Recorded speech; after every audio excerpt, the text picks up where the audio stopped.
Hello, मी आहे मराठी मुलगी. Welcome to my mini vlog series. So 8:45 वाजले तरी पण बेडमधून उठायची इच्छा होत नव्हती, पण 9:30 वाजता मी कसंबसं उठले आणि घरातलं काम सुरू झालं. थोडंसं आवरून मी गेले बाल्कनीमध्ये फ्रेश एअर घेण्यासाठी.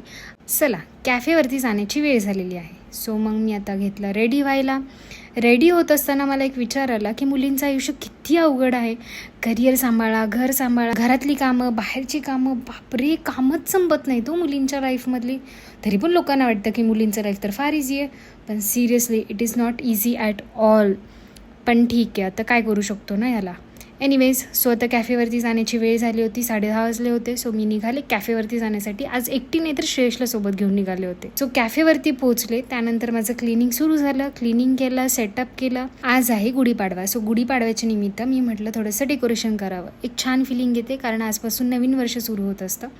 पण आज गुढीपाडवा असल्यामुळे आमचं कॅफे जे आहे ते हाफ डेसाठीच सुरू होतं. गुढीपाडव्यानिमित्त आम्ही हाफ डेज पॅकअप करणार होतो हाफ डे नंतर. मग त्यानंतर काय, मी मस्त घरी गेले, थोड्या वेळासाठी रेस्ट घेतली. उठल्यानंतर आठवलं की चला, कामं तर आपल्यासाठी भरपूर आहेत. मग उठले, क्लिनिंग केलं, फरशी पुसायची होती, कारण कॅफेमध्ये जाते त्यामुळे मला तर घरामध्ये वेळच जायला होत नाही प्रॉपर. मग काय, घर तसंच असतं. मग घरातलं क्लिनिंग बाकी होतं. ते क्लिनिंग बाकी करता करता बापरे, माझी कंबरच कामातून गेली. खूप दिवसानंतर संध्याकाळी आम्हाला वेळ भेटला होता चिल करण्यासाठी. सो बाल्कनीमध्ये बसून मस्त आम्ही अशा गप्पा मारल्या.